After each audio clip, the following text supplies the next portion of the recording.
question of Igbo being Israelites are not in doubt.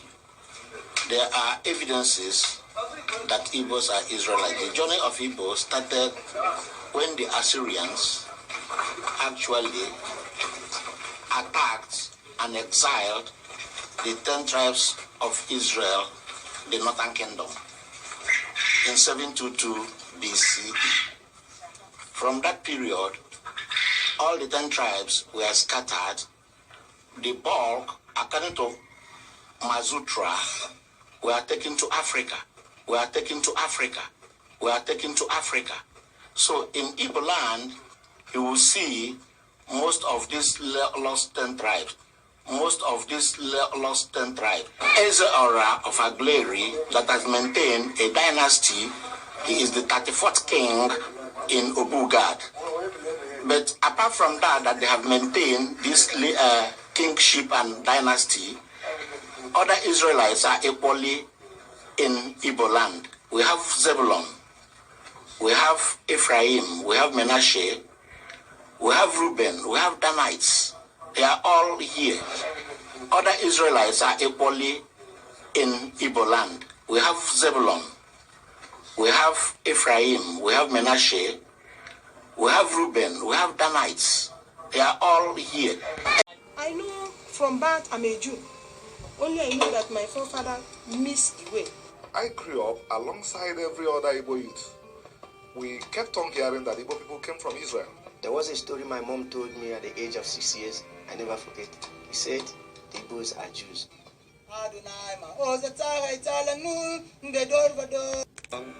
A people once under siege by their very own government. Biafra declared its independence. And a people once captured and shipped across the Atlantic by the hundreds of thousands. A people who helped build America. And a people whose descendants are now discovering their Igbo roots, raising questions of cultural identity for countless African Americans. Many African Americans actually do not know that they have Igbo heritage. The chances of their being Igbo is much, much higher than their chances of coming from Ghana or from Western Nigeria. If you're from the right county in Virginia, you probably have a 60% chance of having Igbo ancestry. You are an ancient Israelite. You know what you are? You are an ancient Israelite. Israel. Amazing facts from Revelations.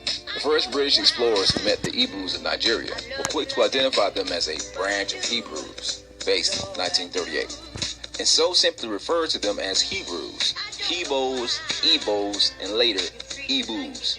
But during the time of the first documentation of the history of the Ebus, the early Ebus, who knew very little or no English, following the pronunciation of the new version of their original name by their colonial masters, deviated from the name Ivite Agluri, from Ivert, Iphite, or Ihite, and began to use the popular new and foreign language of the colonialists, and so referred to themselves as Hebo, a corruption of Hebrew, or an accepted to be called Hebo, Ebo, or Ebu, as a way of associating themselves with the emergent new culture of their colonial master, Ebus, and later Ebus.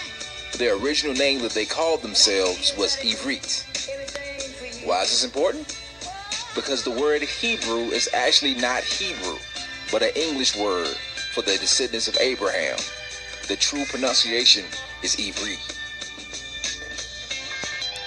It's estimated that over 60% of African Americans have at least one Igbo ancestor. The Igbos are among the largest segment of Hebrews. Dr. Professor Alfred Bodenheimer attests to this truth. British rabbis were already aware in the 1840s that there might be descendants of the 10 tribes in the Niger Delta. Boom! That is even before the process of Jewish acceptance of Beta Israel, or the Ethiopian Jews, began. Nigeria kept its important position in the slave trade throughout the great expansion of the transatlantic slave trade after the middle of the 17th century. Slightly more slaves came from the Nigerian coast than from Angola in the 18th century, while in the 19th century, perhaps 30% of all slaves sent across the Atlantic came from Nigeria. Over the period of the whole trade, more than 3.5 million slaves were shipped from Nigeria to the Americas. Most of these slaves were Igbo and Yoruba, with significant concentrations of Hausa, Ibibio, and other ethnic groups in the 18th century. Two polities of Oyo and Aro Confederacy were responsible for most of the slaves exported from Nigeria. See?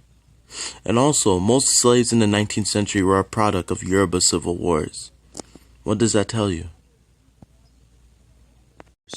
Over this period of trade, more than 3.5 million slaves were shipped from Nigeria to North and South America and the Caribbean colonies. A smaller trade also existed to Europe and other regions. All of y'all, especially Benaya Israel, here, you need to check this website out. Why so many African Americans have Nigerian ancestry? Another source states again that during the period of the transatlantic slave trade, more than 12.5 million enslaved people were shipped from Africa to the Americas, with about 3.5 million of them from Nigeria. Today, there are communities of people with Nigerian ancestry, mostly in Brazil, Cuba, and Jamaica, who have retained some of their ancestral beliefs. So wouldn't that mean that the House of Ephraim are in Brazil, Cuba, and Jamaica? Well, yeah. In the largest DNA study of people of African ancestry in the Americas, researchers found an over-representation of Nigerian genetic ancestry in the United States and Latin America compared to the proportion of enslaved people shipped to these places from regions within modern-day Nigeria. Just again, previous genetic studies have shown that African Americans in the United States have more African ancestry from populations that live near present-day Nigeria than from populations that live elsewhere in Africa. And in this study, it's shown that in this study, Nigerian has the most common ancestry within the United States, French Caribbean, and British Caribbean. Ephraim. In history, it appears that Israelites migrated to West Africa subsequently to the fall of the Assyrian Empire, all right? So they was migrating to West Africa all the way up to the fall of the Assyrian Empire. All right, I want to ask you all real quick, what does this sound like within the scripture? Let's say, and their descendants survive as the core people of the present day Oyo Yoruba. All right, let me read that again. Israelites migrated to West Africa subsequently to the fall of the Assyrian Empire, and that their descendants survive as the core people of the present day Oyo Yoruba. Indeed, Oyo tradition, all right, Oyo tradition, all right, Yoruba Oyo tradition reveals that the ancestral Yoruba were mainly composed of Israelites who in the course of their history became influenced by Assyrian views of past events. All right, descendants of these Israelites that found their way into West Africa after the Assyrian exile, basically.